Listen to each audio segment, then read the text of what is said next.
Lecture du premier livre des rois. En ces jours-là, Élie descendit de la montagne. Il trouva Élisée, fils de Shaphat, en train de labourer. Il avait à labourer 12 arpents. Il en était au 12e. Élie passa près de lui et jeta vers lui son manteau. Alors Élisée quitta ses bœufs, courut derrière Élie et lui dit : « Laisse-moi embrasser mon père et ma mère, puis je te suivrai. » Élie répondit : « Va-t'en, retourne là-bas, je n'ai rien fait. » Alors Élisée s'en retourna, mais il prit la paire de bœufs pour les immoler, les fit cuire avec le bois de l'attelage et les donna à manger aux gens. Puis il se leva, partit à la suite d'Élie et se mit à son service.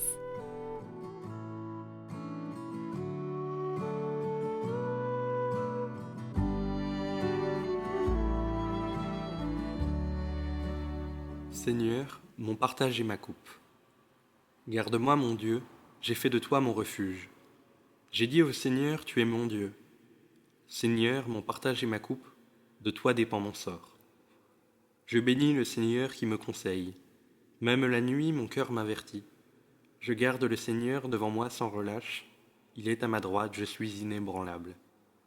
Mon cœur exulte, mon âme est en fête. Ma chair elle-même repose en confiance. Tu ne peux m'abandonner à la mort, ni laisser ton ami voir la corruption.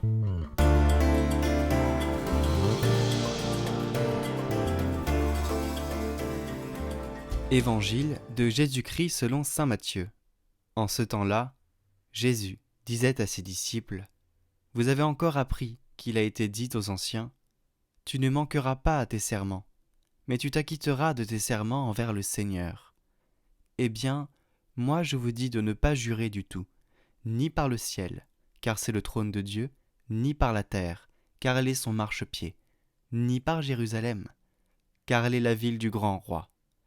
Et ne jure pas non plus sur ta tête, parce que tu ne peux pas rendre un seul de tes cheveux blancs ou noirs. Que votre parole soit oui si c'est oui, non si c'est non.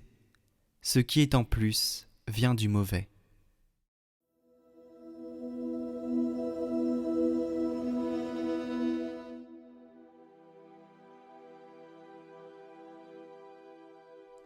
Grand saint Antoine, je vous félicite de toutes les prérogatives dont Dieu vous a favorisé entre tous les saints.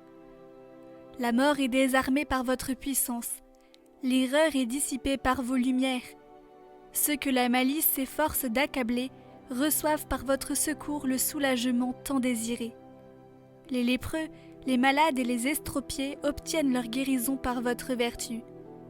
Les orages et les tempêtes de la mer sont apaisés sur votre commandement. Les chaînes des captifs sont rompues par votre autorité. Les choses perdues se retrouvent par vos soins. Tous ceux qui vous invoquent avec confiance sont affranchis des maux qu'ils endurent et des périls qui les menacent. Enfin, il n'est aucune nécessité sur laquelle votre pouvoir et votre bonté ne s'étendent. Ô Saint Antoine, puissant intercesseur, par toutes ces grâces que le ciel vous a faites, je vous supplie de prendre en soin éternel de mon âme, de mon corps, de mes affaires et de ma vie tout entière. Assurez que rien au monde ne pourra me nuire tant que je serai sous la conduite et la sauvegarde d'un tel patron et protecteur. Recommandez mes besoins et présentez mes misères au héros des miséricordes, au Dieu de toute consolation, afin que par vos mérites, il daigne me fortifier dans mon service, me consoler dans mes afflictions, me délivrer de mes maux, ou tout au moins me donner la force de les supporter pour ma plus grande sanctification. Je demande, dans les mêmes peines et dans les mêmes dangers. Ô parfait imitateur de Jésus-Christ, qui avez reçu le privilège spécial de réparer les pertes, je vous supplie de me faire retrouver la volonté de Dieu, ou au moins le repos de mon esprit et la paix de ma conscience, dont la privation m'afflige plus sensiblement que la perte de toutes les choses du monde.